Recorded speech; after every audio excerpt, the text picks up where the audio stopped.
Sekarang ini banyak orang bilang hati-hati kalau mau beli komponen PC. Karena udah banyak merek yang beredar di pasaran itu hanya sekedar rebrand. Bukan bikin produk mereka sendiri dan berarti bakal cepat rusak. Emang ya?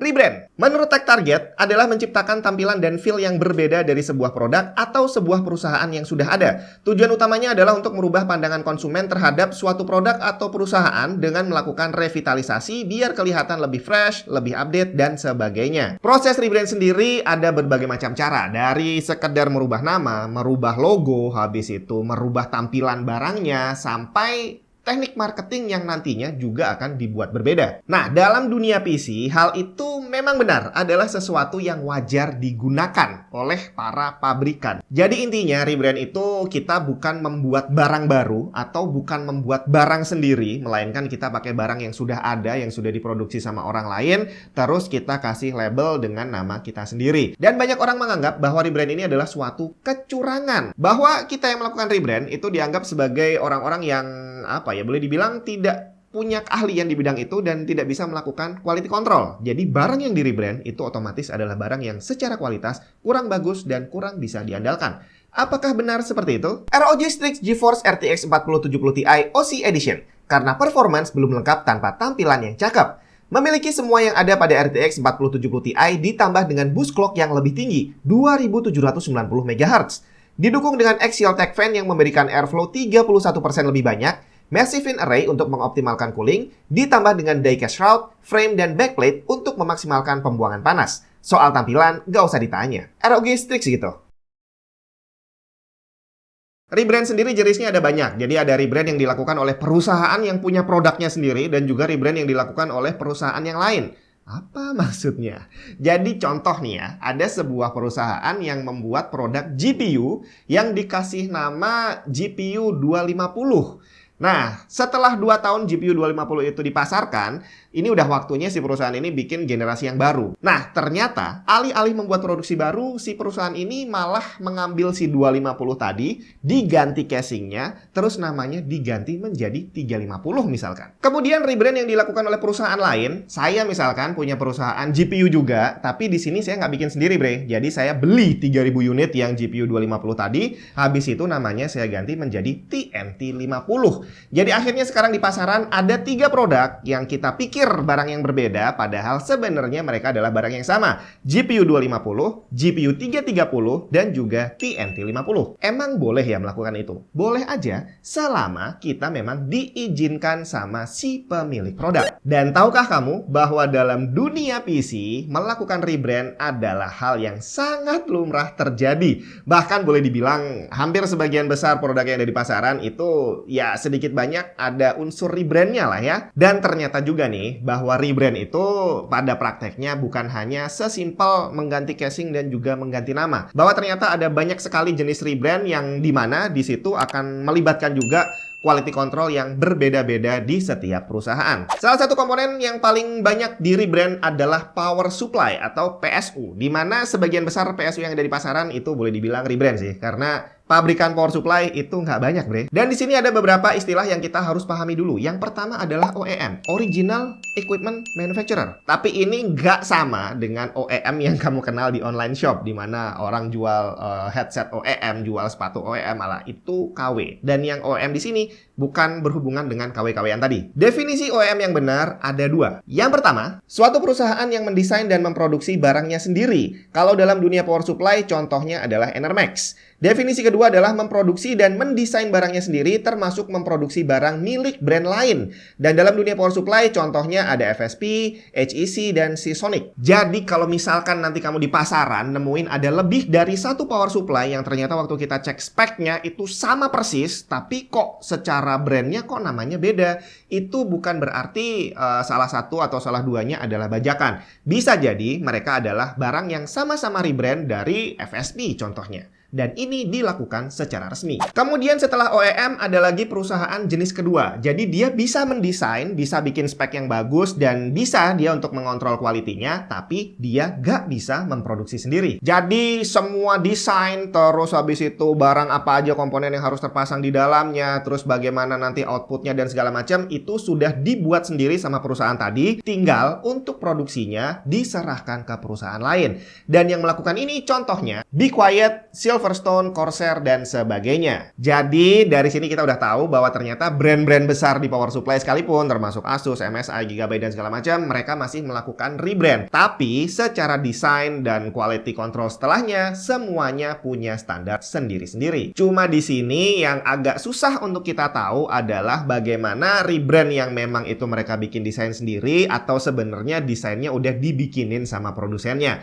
Cuma nggak masalah, selama mereka adalah brand-brand yang sudah cukup ternama, secara quality kita masih bisa yakin lah sama mereka. Kecuali brand yang muncul adalah yang relatif baru dan kita masih belum banyak kenal sama produknya. Ini memang harus lebih hati-hati. Dan yang terakhir barusan ini adalah masuk ke kategori ketiga yang memang agak mengkhawatirkan dalam dunia rebrand. Jadi perusahaan-perusahaan yang hanya sekedar ngambil barang terus ditempel label mereka. Jadi mereka nggak punya desain yang jelas, nggak punya spek yang jelas, terus nggak punya quality control dan segala macamnya. Pokoknya yang penting ada barang diambil, tempel namanya, jual, udah selesai. Dan di sini saya bukan bilang bahwa yang melakukan itu barangnya pasti jelek, enggak. Tapi di sini barangnya belum tentu bagus, karena mereka nggak bisa melakukan quality control terhadap barang-barang yang ditempel brand mereka. Jadi kalau pas kebetulan yang diambil bagus, ya udah bisa bagus. Tapi kalau kebetulan yang diambil jelek, mereka juga nggak tahu, asal main jual aja. Dan umumnya jenis-jenis brand seperti ini akan menjual produknya pada kelas jelek sih. Jadi nggak bisa dibilang kelas entry level, nggak bisa dibilang kelas low end.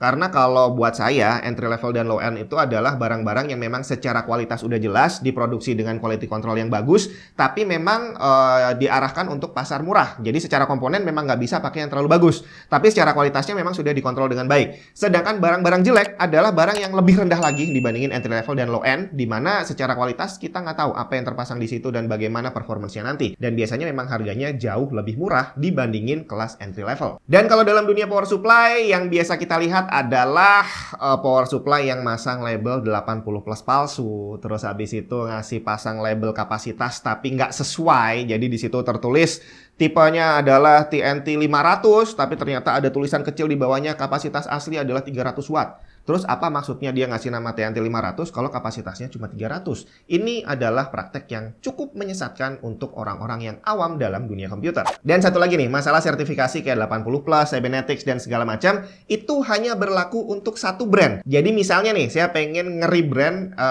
power supply dari FSP nih, FSP HV Plus misalkan. Di HV Plus itu dia udah ngetes, udah dapat sertifikasi tata pakainya banyak gitu ya. Nah, begitu saya ambil FSP HV Pro-nya ini, saya lepas label, saya ganti jadi TNT 500, itu sertifikasinya FSP nggak berlaku buat saya karena namanya sudah berbeda. Jadi saya sebagai sebagai perusahaan yang melakukan rebrand, saya harus wajib melakukan tes ulang. Jadi barangnya saya kirim lagi, tes lagi, bayar lagi, sampai keluar sertifikasi baru atas nama saya. Jadi walaupun perusahaan ini melakukan rebrand, kalau mereka pengen membuat produk yang bagus, maka modal yang dikeluarkan juga nggak kecil, bre. Makanya walaupun rebrand, harganya juga banyak yang mahal-mahal. Terus bagaimana dengan produk selain power supply? Apakah ada yang rebrand? Semacam GPU misalkan. Nah, ini yang menarik. Karena kalau boleh dibilang sih, hampir semua GPU yang ada di pasaran itu ya rebrand, bre. Karena yang versi asli dibuat sama pabriknya itu ya kalau dari Nvidia keluarnya yang Founders Edition, dan dari AMD adalah yang versi reference card. Sedangkan begitu masuk ke Asus, Gigabyte, MSI, dan segala macam, ya itu hitungannya rebrand karena secara spesifikasinya sudah ada dari masing-masing pabrikan, terus dari chip dan segala macamnya juga udah ada standarnya. Sedangkan si partner-partner ini tadi hanya sekedar membuat casingnya jadi lebih menarik untuk bisa lebih memikat konsumen gitu lah ya. Jadi kalau berdasarkan definisi di awal tadi, maka Nvidia dan AMD ini adalah si produsen OEM-nya. Jadi mereka yang mensuplai chipnya, mereka yang mensuplai memori chip dan segala macamnya lah ya. Dan si brand nanti itu hanya nambahin fitur-fitur yang bukan menjadi core sistemnya si hardware yang akan diproduksi ini. Terus kalau gitu, mana yang akan lebih bagus? Apakah lebih baik beli yang dari produsen aslinya atau yang setelah di rebrand? Nah, ini yang agak susah sih ya kalau dalam dunia GPU, karena setiap brand ini dia juga akan membuat produk yang secara secara kastanya itu akan berbeda. Katakanlah sama-sama GPU 4070 Ti. Itu bahkan untuk satu brand seperti Asus, dia nggak membuat cuma satu doang, tapi ada beberapa kelas di mana secara performance mungkin nggak terlalu jauh bedanya, tapi secara fitur-fitur lainnya itu perbedaannya bisa lumayan jauh. Jadi dari seperti coolingnya, RGB-nya, bentuk fisik, dan segala macamnya. Dan dalam dunia GPU, boleh dibilang nggak ada dampak negatif terhadap si GPU-nya sendiri. Artinya walaupun sebuah brand itu membuat barang yang entry level sekalipun, di mana harganya paling murah di antara teman-teman selevelnya gitu ya, tapi biasanya secara performance nggak akan ada perbedaan, dan secara endurance-nya juga sudah diperhitungkan untuk nggak cepat rusak.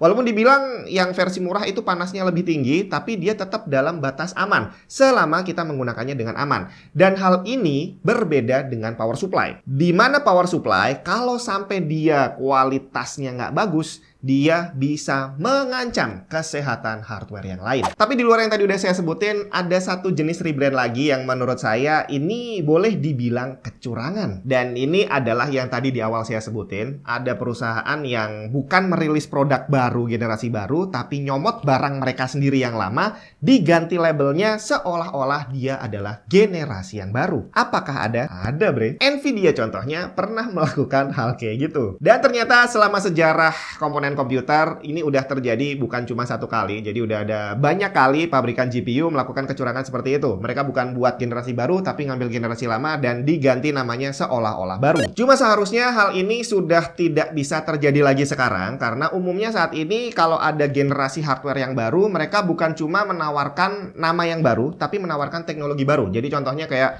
RTX 2000 dia menggunakan DLSS dan Ray Tracing generasi pertama gitu kan. Terus yang RTX 3000 menggunakan generasi berikutnya, dan RTX 4000 menggunakan generasi berikutnya lagi, di mana secara hardware yang tertanam dan juga secara teknologi mereka adalah barang yang berbeda. Jadi nggak bisa pabrikan sekarang melakukan kecurangan ambil RTX 2060 untuk di rebrand menjadi 3050. Nggak bisa, bre. Tapi hampir aja Nvidia melakukan rebrand yang seperti ini pada produk di generasi yang sama. Masih ingat kemarin udah sempat saya ceritain, jadi mereka hampir ngerilis 4080 dalam dua versi, 16 dan 12 GB, tapi ternyata 12 GB ini adalah rebrand dari chipnya 4070, dan akhirnya karena banyak yang protes dibatalkan perilisan yang 4080 versi 12 GB dan namanya dikembalikan ke nama yang seharusnya menjadi 4070 Ti. Nah, sekarang kembali ke masalah apakah rebrand itu aman atau enggak. Nah, di sini berdasarkan hasil penjelasan tadi, ya memang akan ada banyak sekali kualitas barang-barang rebrand yang ada di pasaran.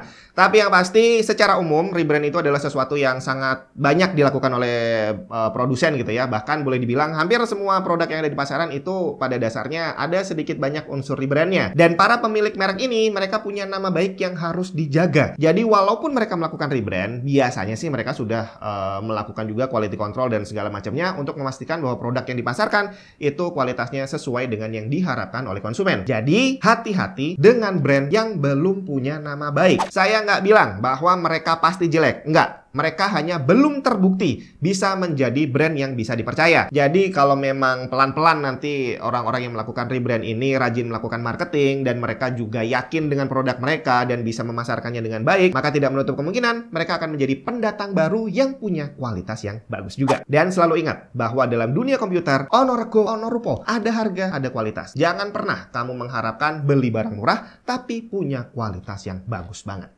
Semoga bermanfaat. Kita ketemu lagi di video yang lain.